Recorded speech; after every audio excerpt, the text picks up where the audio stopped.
The pool rooms is a liminal sublevel of the backrooms where death wears a wet towel and a lifeguard whistle. I'm telling you, there's no deeper betrayal than walking into a dream and realizing it has plumbing. You expect the afterlife to be celestial, maybe full of grandma's baking and regrets about your taxes, but no, you end up in the pool room's endless humid hallways, tiled walls, the color of childhood trauma, and the smell, oh God, the smell, it's not chlorine, it's disinfected despair. You never really die in the pool rooms. Your body just forgets itself. First your fingers prune, then they melt, then you start swimming backward without trying, not physically, psychologically. You remember things that never happened. You're 7 years old again, drowning in a YMCA pool, except your mom's not watching. She never was. You scream, but the acoustics dead. Your voice bounces off tile like a ghost with no home. The worst part, you'll see others, people who slipped in like you. Some cling to pool noodles like rosaries, others have gills now, but don't ask them how they don't talk anymore. They just hum. You'll know you're too far gone when the water's not wet anymore. It's viscous like memory soup. Drowning is merciful. This place won't give you that.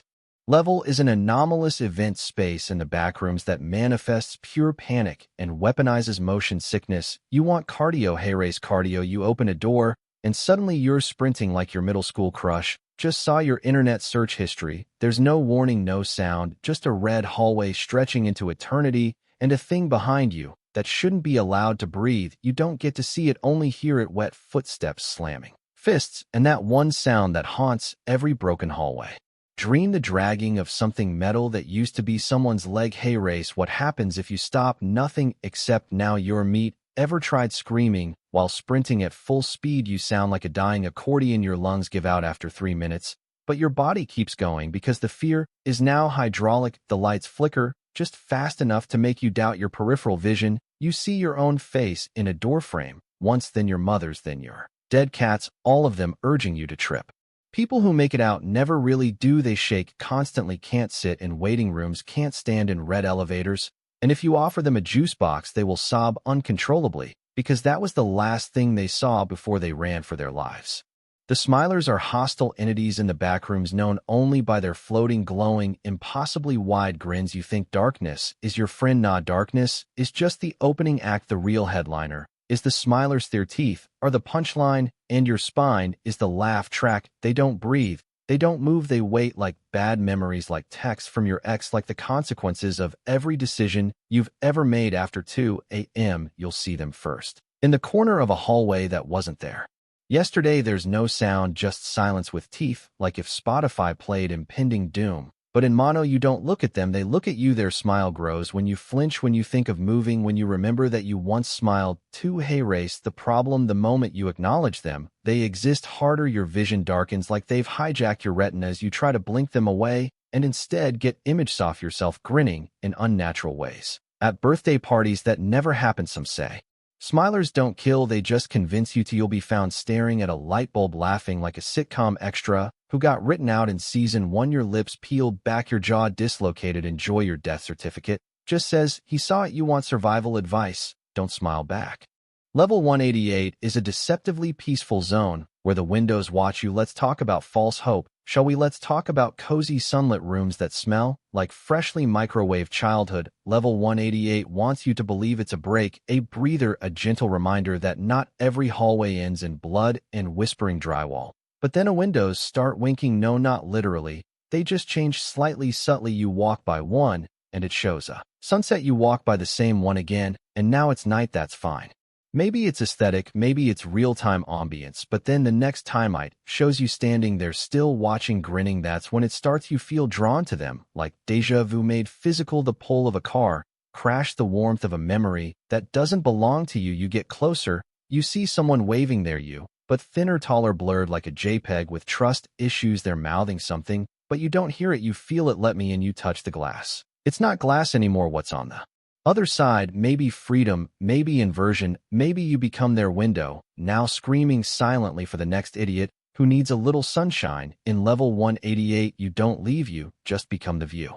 Level 0 is the first level of the backrooms, endless yellow halls, wet carpet, and your sanity on shuffle mode. Look, everyone mocks level 0. It's just wallpaper and lights. They say there's no danger. Oh honey, that's exactly the danger. There is nothing, no monsters, no blood, no dramatic soundtrack. Just you, your thoughts, and the realization that every hallway looks like the last time you lied to yourself. The carpet is damp, not wet, not soaked damp. Like it sweated while you weren't looking. The lights hum.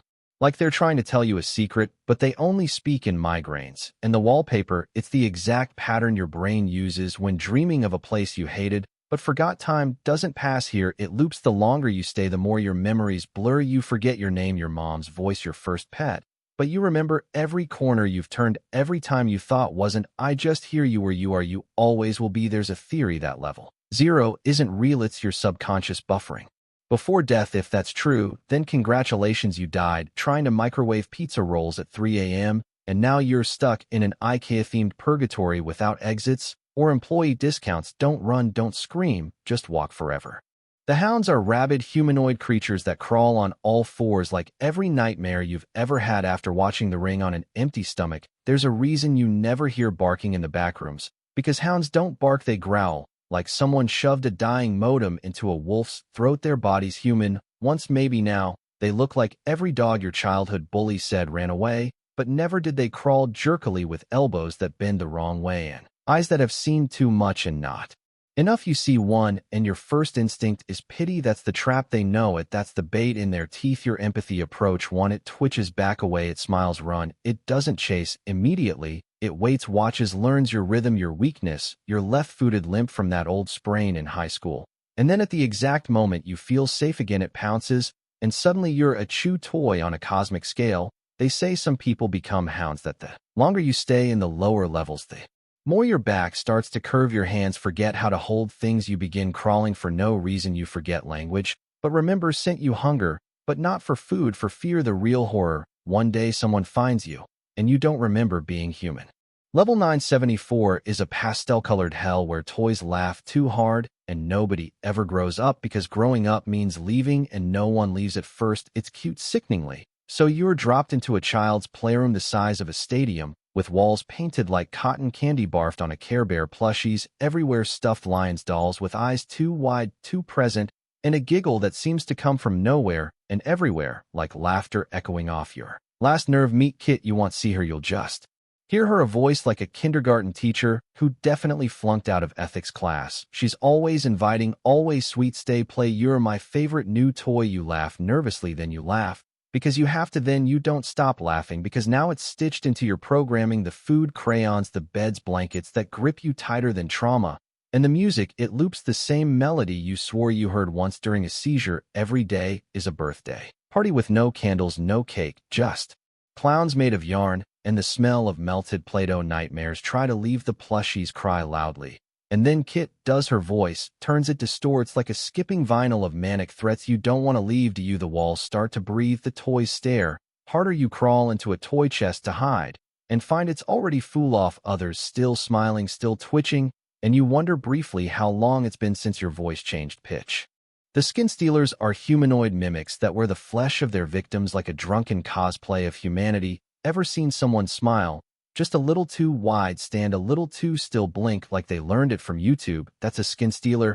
And if you're lucky, they haven't figured out your face, yet they find the body, strip them, not in a sexy way, in a meticulous, horrifying, any Dane would identity donite kind of way. They pull skin on like a onesie, and if they get the fit right, you can't tell until they laugh too late, or say your name like it's a bad word, or forget how doorknobs work. They smell like hospital bandages and ego death. Their voices are wrong, like someone ran Siri through a meat grinder. You ask them questions, and they answer like they're using a script someone wrote during a coma. You ever hear your mother say, "I love you," while tilting her head 180 degrees? No, you will. The terrifying part isn't just what they do to you, it's what they leave behind. Your skin folded neatly like laundry that remembers pain, your voice echoing somewhere in the air ducts, and your memories corrupted. People who knew you start dreaming about someone else, someone just slightly off, someone with your laugh, but not your eyes. Some say skin stealers are victims themselves, trapped in a loop of mimicry that every time they wear a new body, they forget a piece of themselves.